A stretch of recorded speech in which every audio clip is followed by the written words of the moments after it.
Thanks to our video partners at the Washington Post. Let's bring in our first guest to dive deeper on this topic. Christopher Field is the director of the Stanford Woods Institute for the Environment. He's also the Melvin and Joan Lane Professor for Interdisciplinary Environmental Studies with a focus on climate change research. Chris, thank you so much for joining us on The Why. My pleasure. Well, it's a pleasure to have you. And as we just heard, most countries are using somewhat of a generic equation, if you will, to calculate their emissions. And I want to pull it, up here on our screen. Can you walk us through what we're seeing here and maybe give us an example of how this all kind of works? Sure. And it's important to remember that countries differ a lot in their capabilities. In a rich country like the U.S., we have thousands of people who are focused on understanding our greenhouse gas environment. Small, poor countries really dealing with just a few people and limited training. And what they need is a simple approach. And that's what this tier 1 is that you show in your equation. And as your video clip describes, it's kind of the number of emission sources, a rough estimate of the emissions per source, and you multiply the two together. It's a crude way to do it, but it's gets you in the right direction. And it's important to have every country have some approach where they can begin to get a picture of what their emissions are. Right. Something that struck me with this reporting was it was the one equation that came up, right? Like the one thing that, a bunch of different countries are using. Is that normal to have one equation to calculate all of this, or are there other attempts to come up with something that's a little bit more nuanced and specific? Well, it's a powerful equation if you knew how many cars there were and emissions per car, if you knew how many power plants there were and emissions per power plant. In principle, you can add that all up and get a pretty accurate number. As your video clip describes, the problem is that not every cow's the same, not every car is the same, and not every power plant's the same. And there are more sophisticated ways to do it. In fact, the Framework Convention on Climate Change encourages countries to use the most sophisticated approach that they can. And the way it works out is that the countries with lots of capability use fancy detailed approaches, and the countries with limited capabilities tend to use these simple ones as you've described. Now let's talk about the aftermath. If you do have those resources or you don't, what could countries be potentially getting wrong, if you will, by using this equation? Well, one of the big challenges with using a emissions factor equation like you show is that it's difficult to demonstrate progress.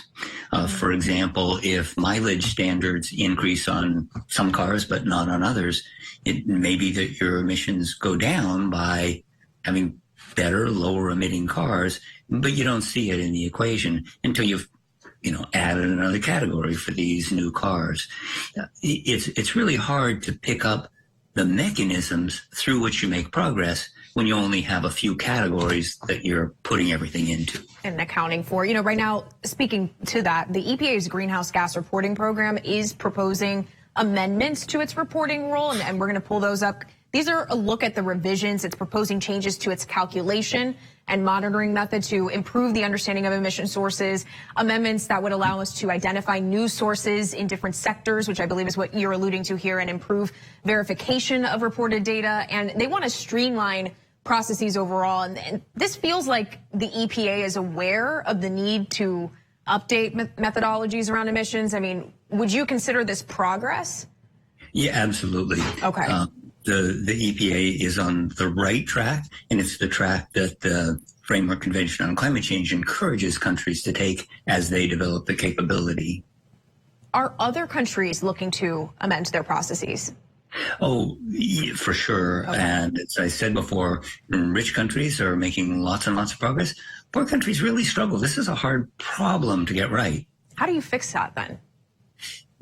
Well, the kind of top-down accounting that was mentioned in the video provides one approach. It's especially difficult for small countries, but it can provide some additional information.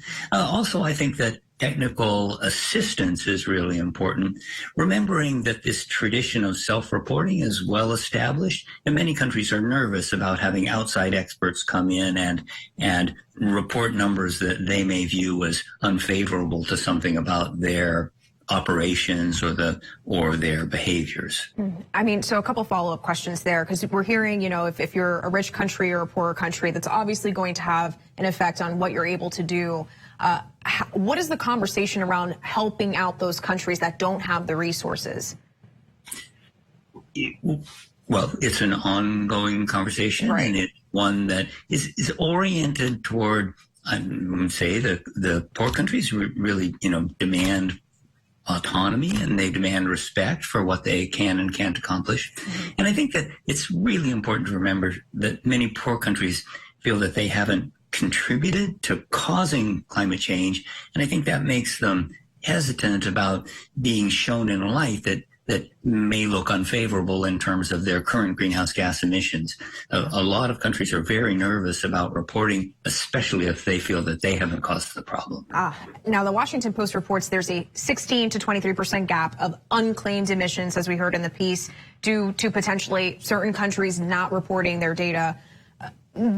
I think you answered this, but why are certain countries not reporting? Is it that fear of just taking on, we're causing this or playing a role in this?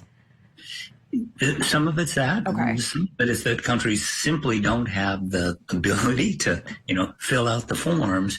And then some of these uncaptured emissions are not from countries not reporting. They're from processes that are being missed in countries that are reporting. My bottom line question for you, Chris, what will it take for us to have an accurate count of our global greenhouse gas emissions? If you could just tell us in 30 seconds for the summary for our viewer. I think the key things that we need in order to have more accurate accounting is increased utilization of these top-down constraints from satellites and increased transfer of expertise from the rich countries that have the technical capabilities to the poor countries that need it, and then development of an environment in which countries are less nervous about reporting what's actually happening. Chris, thank you so much for your insight and your expertise. We appreciate it. I enjoyed talking with you. Thank you. Likewise. Just a